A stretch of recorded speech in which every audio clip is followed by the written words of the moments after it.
TISUP est une entreprise spécialisée dans le réemploi de déchets publicitaires. On traite deux matières qui sont le textile et la bâche. Aujourd'hui, on propose une solution qui permet de traiter à grande échelle en fait, tout ce qui est déchets publicitaires, quoi.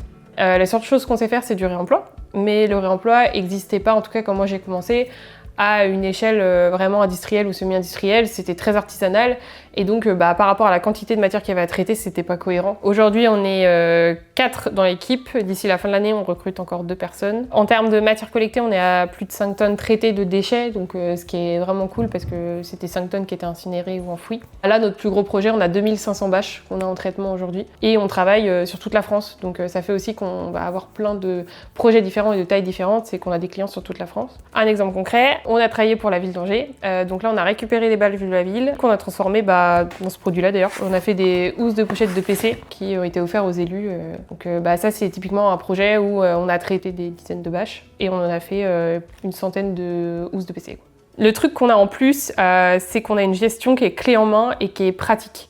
En fait, dans ce qui existait aujourd'hui, c'était, mais comme c'est très lié au côté artisanal, il n'y avait rien qui était processisé et du coup, pour une entreprise, c'était trop compliqué. Nous, on va apporter la praticité, mais aussi le côté concret, réel, transparence et on a un vrai impact positif pour la boîte puisqu'ils récupèrent les objets. Donc en plus, eux, ça leur fait un bonus quoi, qu'ils n'auraient pas eu s'ils avaient traité le déchet de manière classique, quoi.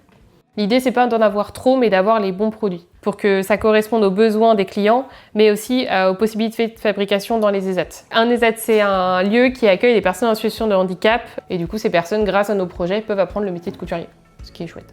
En fait, on fait deux choses. On traite du déchet, mais on accompagne aussi les ESAT dans leur développement commercial, et du coup, ça leur permet d'être vraiment dans leur cœur de métier, qui est d'accompagner les gens au quotidien, et pas à faire un métier qui n'est pas le leur, qui est la partie commerciale en fait. TISUP est présent sur tout le territoire français. L'idée c'est d'aller maintenant faire de l'Europe aussi. Donc on a commencé à avoir des clients européens.